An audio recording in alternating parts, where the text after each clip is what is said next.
अगर आप 2024 में बीएससी फर्स्ट ईयर में एडमिशन लिए हैं और बीएससी फर्स्ट ईयर के फर्स्ट सेमेस्टर के मैथमेटिक्स के सिलेबस के बारे में जानना चाहते हैं तो यह वीडियो बिल्कुल आपके लिए ही है।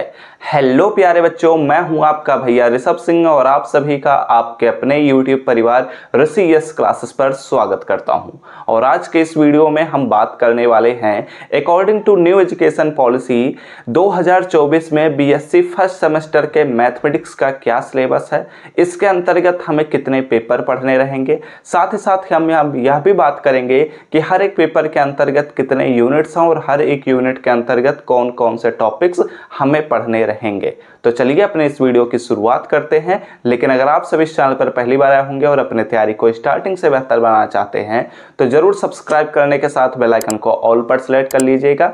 और इस बात का खास ध्यान रखिएगा, इस सिलेबस का पीडीएफ आप सभी को हम टेलीग्राम चैनल पर प्रोवाइड कर देंगे, तो आप हमारे टेलीग्राम चैनल से जरूर ज्वाइन कर लीजिए। साथ ही साथ आप हमें इंस्टाग्राम पर भी फॉलो कर सकते हैं, उनके लिंक आप सभी को डिस्क्रिप्शन में मिल जाएंगे और यूजर नेम आपको यहाँ पर दिखाई दे रहा है। ठीक है, अब यहाँ पर आपको एक बात पहले समझ जानी चाहिए। जब से न्यू एजुकेशन पॉलिसी 2020 हमारे पास लागू हो चुका है ग्रेजुएशंस में, तब से ग्रेजुएशन में जो हमारे पास 3 ईयर्स होते हैं, चाहे वो फर्स्ट ईयर हो, सेकेंड ईयर हो या थर्ड ईयर हो, ठीक है, हर एक ईयर को सेमेस्टर्स में डिवाइड कर दिया गया है। यानी कि 6 मंथ में आपके एक सेमेस्टर कंप्लीट होंगे। जैसे कि जुलाई से लेकर जनवरी तक आपका फर्स्ट सेमेस्टर चलेगा और उसके बाद आपका जनवरी से लेकर आपके दिसंबर तक सेकेंड सेमेस्टर चलेंगे। तो ऐसे में आपके पास हर एक ईयर में 2 सेमेस्टर पढ़ने रहेंगे। ठीक है, तो फर्स्ट ईयर में हम पहले पढ़ेंगे कि फर्स्ट सेमेस्टर का क्या सिलेबस है। उसके बाद जब आपके फर्स्ट सेमेस्टर के एग्जाम्स कंप्लीट हो जाएंगे तब आपको सेकंड सेमेस्टर के लिए क्लासेस अटेंड करने रहेंगे। ठीक है, तो चलिए अब एक एक करते हुए हम बात करते हैं कि बीएससी फर्स्ट सेमेस्टर के मैथमेटिक्स का क्या सिलेबस है। तो बीएससी फर्स्ट सेमेस्टर में हमें मैथमेटिक्स के अंतर्गत केवल एक ही पेपर पढ़ना रहेगा। चाहे आप किसी भी सेमेस्टर में रहेंगे, आपको हर एक सेमेस्टर में हर एक मेजर सब्जेक्ट के अंतर्गत केवल एक ही पेपर पढ़ना रहेगा और हर एक पेपर के अंतर्गत टोटल आपको 8 यूनिट्स देखने को मिलेंगे। तो अगर यहाँ पर बात किया जाए तो बीएससी फर्स्ट सेमेस्टर के मैथमेटिक्स का जो हमारा पेपर है उसका नाम है differential calculus and integral calculus. और इस पेपर के अंतर्गत टोटल 8 यूनिट आपको देखने को मिलने वाले हैं और हर एक यूनिट में मल्टीपल टॉपिक्स हैं। जैसे कि अगर यूनिट फर्स्ट पर हम बात करते हैं तो उसके अंतर्गत हम पढ़ते हैं सीक्वेंस एंड सीरीज के बारे में। तो अब ये सीक्वेंस में बहुत सारे टॉपिक्स हैं, सीरीज भी हमारे पास बहुत सारे टॉपिक्स हैं, जिसमें हम सीरीज के अंतर्गत series of non negative terms पर बात करेंगे। तो ऐसे बहुत सारे टॉपिक्स हमें देखने को मिलने वाले हैं। तो उन सभी टॉपिक को हम अपने मोबाइल के स्क्रीन पर डिस्कस करेंगे। तो चलिए अब अपने चलते हैं मोबाइल के स्क्रीन पर। तो अब चलिए एक एक करते हुए सभी यूनिट्स के अंतर्गत कौन कौन से टॉपिक्स हैं इन पर हम बातें कर लेते हैं। तो यहाँ पर आप सभी लोगों को यह बात ऑलरेडी पता चल चुका है कि हम इस वीडियो में बात कर रहे हैं बीएससी फर्स्ट सेमेस्टर के मैथमेटिक्स के सिलेबस के बारे में, जिसके पेपर का नाम है differential calculus and integral calculus. ठीक है, तो इसमें हम पार्ट 1 स्टार्ट कर रहे हैं, जिसमें हम डिफरेंशियल कैलकुलस के अंतर्गत 4 यूनिट्स को डिस्कस करेंगे, जैसा कि मैंने आपको पहले ही बताया। ठीक है, अब यहाँ पर अगर हम बात कर रहे हैं तो सबसे पहले यूनिट में हमारे पास इतने सारे टॉपिक्स यहाँ पर देखने को मिलेंगे। और अगर इस यूनिट को हम समराइज करते हैं तो इस यूनिट को एक्चुअली कहा जा सकता है सीक्वेंस एंड सीरीज। ठीक है, इसमें हम एक्चुअली सीक्वेंस के बारे में पढ़ेंगे, सीरीज के बारे में पढ़ेंगे। तो वो क्या क्या चीज़ें हैं आपको लेक्चर्स के फॉर्मेट में पता चल जाएंगे। आपको ऑलरेडी लेक्चर्स प्रोवाइड किए गए हैं और इस सेशन में भी नए लेक्चर्स भी प्रोवाइड किए जाएंगे, तो आप लोग उन लेक्चर्स को जरूर चेकआउट करिएगा। ठीक है, तो एक काम करता हूँ, वीडियो में आगे बढ़ने से पहले आप लोगों को यह बात क्लियर कर देता हूँ कि इस वीडियो का पीडीएफ आप सभी को हम टेलीग्राम चैनल पर प्रोवाइड कर देंगे। तो आप हमारे टेलीग्राम चैनल से जरूर ज्वाइन कर लीजिएगा, लिंक आप सभी को डिस्क्रिप्शन में मिल जाएगा। ठीक है, तो यूनिट फर्स्ट में क्या बात बोली जा रही है? सबसे पहले बात यह पूछा जा रहा है डिफिनीशन ऑफ सीक्वेंस के बारे में, theorems on limit of sequences के बारे में हमें पढ़ना है। यानी कि सबसे पहले तो समझना है कि सीक्वेंस क्या होता है। ठीक है, उसके बाद इससे रिलेटेड कुछ थ्योरम्स होते हैं जो कि इसके फंडामेंटल थ्योरम्स हैं, तो उन्हें हमें पढ़ना रहेगा। उसके बाद हमें जानना है कि बाउंडेड एंड मोनोटोनिक सीक्वेंस क्या होता है, तो इसमें हमें पढ़ना रहेगा कि बाउंडेड सीक्वेंस क्या है, अनबाउंडेड सीक्वेंस क्या है। मोनोटोनिक सीक्वेंस के अंतर्गत हमें मोनोटोनिक इंक्रीजिंग सीक्वेंस के बारे में पढ़ना रहेगा, मोनोटोनिक डिक्रीजिंग सीक्वेंस के बारे में पढ़ना रहेगा। इसके डिफिनीशन एंड एग्जाम्पल्स ऑलरेडी रहेंगे। उसके बाद इसमें हमें कॉचीज कन्वर्जन क्राइटेरिया पर बात करना रहेगा, कॉची सीक्वेंस के बारे में पढ़ना रहेगा। और फिर इसमें और भी हमारे पास टॉपिक्स हैं, जैसे कि यहाँ पर अगर बात किया जाए तो लिमिट सुपीरियर क्या होता है, limit inferior of A sequence क्या होता है, इनके बारे में हमें पढ़ना रहेगा। इसके साथ हमारा सीक्वेंस हो जाएगा कंप्लीट। बट यहाँ पर जैसा हम जानते हैं कि कोई भी सेट होता है तो उसका सबसेट भी होता है, सिमिलरली अगर कोई भी सीक्वेंस है तो उसका सब सीक्वेंस भी होता है, और इसे भी हम इसी चैप्टर के अंतर्गत इंक्लूड करेंगे और पढ़ेंगे। ठीक है। उसके बाद हमारे पास यहाँ से स्टार्ट होता है सीरीज चैप्टर, और सीरीज में अगर हम बात करते हैं तो सबसे पहले तो सीरीज हम किसके लिए पढ़ेंगे, series of non negative terms के बारे में पढ़ेंगे। ठीक है। तो यहाँ पर आपको स्पेलिंग मिस्टेक देखने को मिल सकता है, बट यहाँ पर आपको ध्यान रखना है कि series of non negative terms के बारे में पढ़ेंगे। उसके बाद हम जानेंगे कि कैसे कोई भी सीरीज कन्वर्ज करता है, डाइवर्ज करता है, इनके बारे में हम पढ़ेंगे। उसके बाद हमारे पास कुछ टेस्ट होते हैं, जैसे कि कंपैरिजन टेस्ट क्या हो गया, कॉचीज इंटीग्रल टेस्ट क्या होता है, रेशियो टेस्ट क्या होता है, रूट टेस्ट क्या होता है, रेबीज टेस्ट क्या होता है, लॉगरिथमिक टेस्ट क्या होता है, De Morgan and Burton test क्या होता है, इन सभी टेस्ट के बारे में हम जानेंगे। उसके बाद हम समझेंगे कि अल्टरनेटिंग सीरीज क्या होता है, लेबनीज थ्योरम क्या होता है, एब्सोल्यूट एंड कंडीशनल कन्वर्जेंस क्या होता है, इन सभी चीज़ों के बारे में हम यूनिट फर्स्ट के अंतर्गत पढ़ते हैं। और यूनिट फर्स्ट जो है ये रियल सीक्वेंस, यहाँ पर हमारे पास series real sequence and series के बारे में हम पढ़ेंगे। तो हो सकता है काफ़ी बच्चों को लगे कि ये क्या ही अजीब चीज़ आ चुका है, क्योंकि आप लोग पहले से इन चीज़ों से फैमिलियर होते नहीं है, तो आपको डर लग सकता है। बट आपको डरने की ज़रूरत नहीं है, आप लेक्चर्स चेकआउट करिए, हम ऑलरेडी लेक्चर्स प्रोवाइड कर चुके हैं और इस सेशन में भी लेक्चर्स प्रोवाइड करेंगे, आपको सारी चीज़ें ज़रूर समझ में आएंगी। अब इसी को ही कंटिन्यू करते हुए हम अगले यूनिट की तरफ बढ़ते हैं। अगला यूनिट आप लोग पहले से ही फैमिलियर होंगे, क्योंकि इंटरमीडिएट में आप सीमा, अवकलन और सततता के बारे में पढ़े होंगे, यानी कि लिमिट, कंटिन्यूटी एंड डिफरेंशिबिलिटी के बारे में आप पहले से ही पढ़े होते हैं। तो यहाँ पर हम उसी के ही बारे में बात करेंगे। ठीक है। तो यहाँ पर क्या होता है, यूनिट 2 में हम पढ़ते हैं limit, continuity and differentiability of function, और वह फंक्शन की खासियत यह होनी चाहिए कि वह सिंगल वेरिएबल है। ठीक है।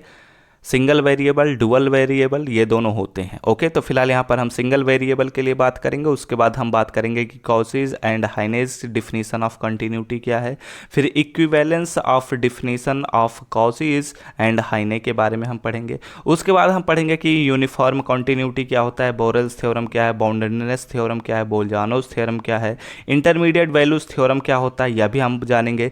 एक्सट्रीम वैल्यूज थ्योरम क्या होता है, इसके बारे में भी हम पढ़ेंगे। और इसी में हमें पढ़ना रहेगा Darboux's intermediate value theorem for derivatives and chain rule, बहुत ही इंपॉर्टेंट रूल है। इसी में ही हम एल हॉस्पिटल रूल भी बात करते हैं, और यहाँ पर हमारे पास इनडिटर्मिनेंट फॉर्म्स के बारे में भी हम पढ़ेंगे।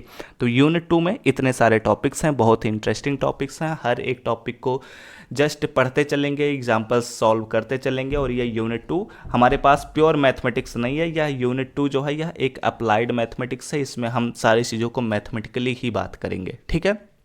लेकिन यूनिट फर्स्ट जो है यह प्योर मैथमेटिक्स है, तो इसमें हम थ्योरम्स पर ज़्यादा बातें करेंगे, उसमें हम चीज़ों को समझने का प्रयास करेंगे और बहुत ही जनरल लेवल पर हम बातें करेंगे। इसलिए काफ़ी बच्चे इसमें डर भी जाते हैं, बट डरने की बात नहीं है, सारी चीज़ें आपको मैं समझाऊंगा, और लेक्चर्स अगर आप लोग देखे होंगे तो आपको और भी अच्छे से समझ में आएगा। बात करते हैं यूनिट 3 पर।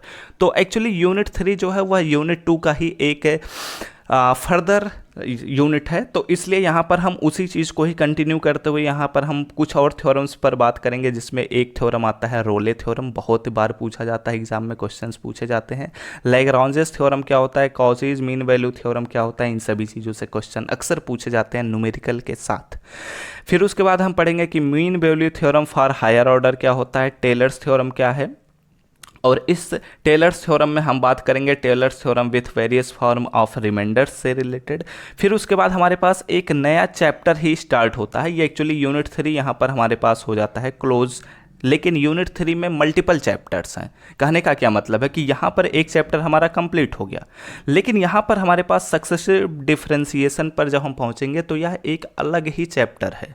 ठीक है, सक्सेसिव डिफरेंशिएशन के बारे में पढ़ेंगे कि सक्सेसिव डिफरेंशिएशन कैसे होता है, लेबनीज थ्योरम क्या होता है, मैक्लरोनी थ्योरम क्या होता है, टेलर्स थ्योरम क्या होता है, टेलर सीरीज एक्सपेंशन यहाँ पर दिया गया है। और साथ ही साथ यहाँ पर अब एक नया चैप्टर स्टार्ट होता है, पार्शियल डिफरेंशिएशन। यह एक अलग ही चैप्टर है। इसी में ही हम पढ़ेंगे Euler's theorem on homogeneous function. ठीक है, तो एक्चुअली हमारे पास यूनिट 3 जो है यह 3 से 4 चैप्टर का कम्बिनेशन है। ठीक है, और मैथमेटिक्स में आप ऐसा देखेंगे भी कि हर एक सेमेस्टर में हर एक यूनिट 2 से 3 चैप्टर्स मिनिमम कॉम्बिनेशन बनेगा। ठीक है, जबकि और सभी सब्जेक्ट्स में अगर आप यह देखेंगे तो ऐसा नहीं होता है। ओके, चलिए बढ़ते हैं अपने यूनिट 4 की तरफ। यूनिट 4 तो और भी ज़्यादा चैप्टर्स का कॉम्बिनेशन है। तो यूनिट 4 में अगर हम बात करते हैं तो टेंजेंट एंड नॉर्मल यह एक सेपरेट चैप्टर है। ठीक है, एसिम्प्टोट्स यह एक अलग ही चैप्टर है। कर्वेचर यह एक अलग ही चैप्टर है। एनवलप्स एंड इवोल्यूट्स यह भी एक अलग ही चैप्टर है। Test for convexity and concavity यह भी एक अलग ही चैप्टर है।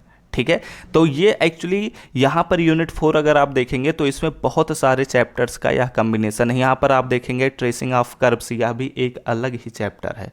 ठीक है, तो एक्चुअली यूनिट 4 में यूनिट 4 एक बहुत ही ब्रॉड यूनिट देखने को मिलेगा। इसमें बहुत सारे चैप्टर्स मिलेंगे, बहुत सारे न्यूमेरिकल्स भी देखने को मिलेंगे और यहाँ से क्वेश्चंस भी अक्सर पूछे जाते हैं। ठीक है, तो यूनिट 4 एक बहुत ही बड़ा यूनिट होगा, लेकिन डरने की ज़रूरत नहीं है। हम हर एक चीज़ को बहुत ही अच्छे से समझेंगे, बहुत ही अच्छे से सॉल्व करेंगे। न्यूमेरिकल्स को आपको अच्छे से करना रहेगा, क्योंकि यूनिट 4 से अक्सर न्यूमेरिकल्स ही पूछे जाते हैं।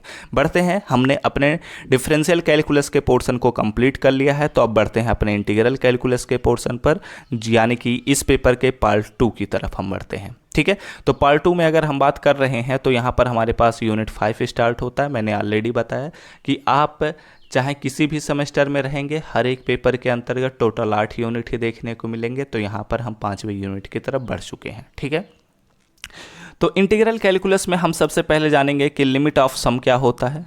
ठीक है, यानी कि हम इसमें कुछ definite integral as limit of the sum पर बात करेंगे, तो यह एक अलग चैप्टर है। ठीक है, उसके बाद हमारे पास रीमानियन इंटीग्रल जो है यह भी एक अलग ही चैप्टर है। इसमें हम पढ़ेंगे integrability of continuous and monotonic functions के बारे में, fundamental theorem of integral calculus के बारे में पढ़ेंगे। यह एक बहुत ही इंपॉर्टेंट टॉपिक है, क्योंकि यहाँ से क्वेश्चन अक्सर पूछ लिए जाते हैं। उसके बाद हम पढ़ेंगे कि mean value theorem of integral calculus क्या होता है, differentiation under the sign of integration पर बात करेंगे, यानी कि अगर हमारे पास डिफरेंशिएशन और इंटीग्रेशन दोनों टर्म्स दिए गए हैं तो कैसे हम इन चीज़ों का यूज करते हैं, कैसे क्वेश्चंस को सॉल्व करते हैं, इस पर हम बात करेंगे। ठीक है, उसके बाद हम बढ़ चलेंगे अपने यूनिट 6 की तरफ। यूनिट 6 में हमारे पास बहुत सारे चैप्टर्स का कम्बिनेशन है, क्योंकि यहाँ पर इम्प्रॉपर इंटीग्रल्स एक अलग चैप्टर है। इसके हम क्लासिफिकेशन एंड कन्वर्जेंस पर बात करेंगे। ठीक है, फिर उसके बाद इसी के अंतर्गत हम पढ़ेंगे कि कंपैरिजन टेस्ट क्या होता है, और यहाँ पर 4 टेस्ट नहीं, ये एक्चुअली म्यू टेस्ट है। ठीक है, बट यहाँ पर टाइपिंग मिस्टेक है, तो यहाँ पर ध्यान दीजिएगा। यहाँ पर म्यू टेस्ट होता है, बेल्स टेस्ट होता है, ड्रिचलेट टेस्ट होता है, क्यूसेंट टेस्ट होता है, एंड यहाँ पर एक दूसरा चैप्टर स्टार्ट होता है जो कि है बीटा एंड गामा फंक्शंस। ठीक है, जब ये सेमेस्टर वाइज नहीं होते थे एग्जाम्स, तब बीटा एंड गामा फंक्शन से बहुत ही अच्छे क्वेश्चंस पूछे जाते थे, बहुत ज़्यादा क्वेश्चंस पूछे जाते थे। बट जब से सेमेस्टर वाइज एग्जाम्स होने शुरू हो गए हैं, तब से बीटा एंड गामा फंक्शन से कुछ ही क्वेश्चंस पूछे जाते हैं। तो मैं आप सभी को सारी चीज़ें पढ़ाऊँगा, साथ ही साथ इंपॉर्टेंट क्वेश्चंस जब आपके एग्जाम करीब आएंगे तो मैं बताऊँगा। तो आपको इन चीज़ों के लिए परेशान होने की ज़रूरत नहीं है। बस आपको सिंपली यह करना है, सब्सक्राइब करते हुए बेल आइकन को ऑल पर सेलेक्ट कर रखना है, ताकि आप लोग अपने तैयारी को स्टार्टिंग से ही बेहतर बनाते रहें, कोई भी दिक्कत परेशानी की बात ना आए।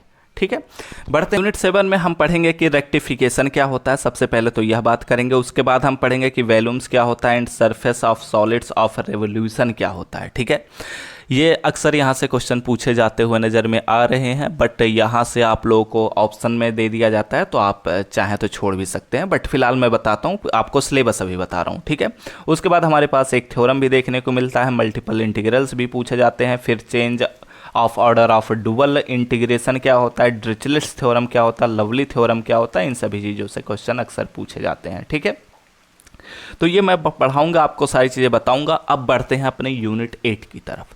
यूनिट 8 आपको मैथमेटिक्स के अंतर्गत भी पढ़ना है, आपको फिजिक्स के अंतर्गत भी पढ़ना है, क्योंकि आप अगर ध्यान से देखेंगे आप अपने फिजिक्स के सिलेबस पर, तो हमने ऑलरेडी आपको जब फिजिक्स का सिलेबस प्रोवाइड कर दिया है, तो आप लोग जरूर चेकआउट करिएगा।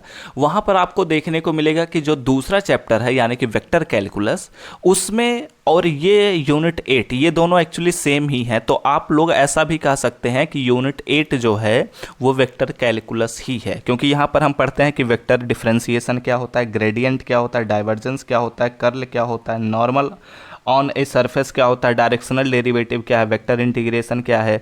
और यहाँ पर कुछ थ्योरम्स हैं, जैसे कि बात किया जाए तो गॉस थ्योरम क्या होता है, ग्रीन थ्योरम क्या होता है, स्टोक्स थ्योरम क्या होता है, और इनसे रिलेटेड क्वेश्चंस। ठीक है, तो ये हमारे पास बहुत ही अच्छे क्वेश्चंस यहाँ से भी बनते हैं, तो आप लोगों को इन चीज़ों को अच्छे से पढ़ना है, सारी चीज़ों को अच्छे से चेकआउट करना है। ठीक है, तो हमने क्या किया, अपने बीएससी फर्स्ट सेमेस्टर के मैथमेटिक्स के सिलेबस को पूरी तरीके से डिटेल में डिस्कस कर लिया है। इस वीडियो का पीडीएफ आप सभी को हम टेलीग्राम चैनल पर प्रोवाइड कर देंगे। आप हमें टेलीग्राम चैनल और इंस्टाग्राम पर भी फॉलो कर सकते हैं, उनके लिंक आप सभी को डिस्क्रिप्शन में मिल जाएंगे। तो वीडियो अच्छा लगा हो तो जरूर लाइक करिएगा, कमेंट करते हुए जरूर हमें बताइएगा। साथ ही साथ अगर आपको कुछ भी डाउट होता है तो कमेंट जरूर करिएगा, और इस चैनल पर पहली बार आए होंगे, अपने क्लासेस को अटेंड करना चाहते हैं तो जरूर सब्सक्राइब करने के साथ बेल आइकन को ऑल पर सेलेक्ट कर लीजिएगा। हम ऑलरेडी आप सभी के लिए फिजिक्स एंड केमिस्ट्री के सिलेबस को डिस्कस कर चुके हैं, तो उनके लिंक आप सभी को डिस्क्रिप्शन में मिल जाएंगे। आप लोग उन वीडियोस को भी जरूर चेकआउट करिएगा। तो हम सब मिलते हैं अपने नेक्स्ट लेक्चर में, तब तक पढ़ते रहिए, संघर्ष करते रहिए और सफल होते रहिए।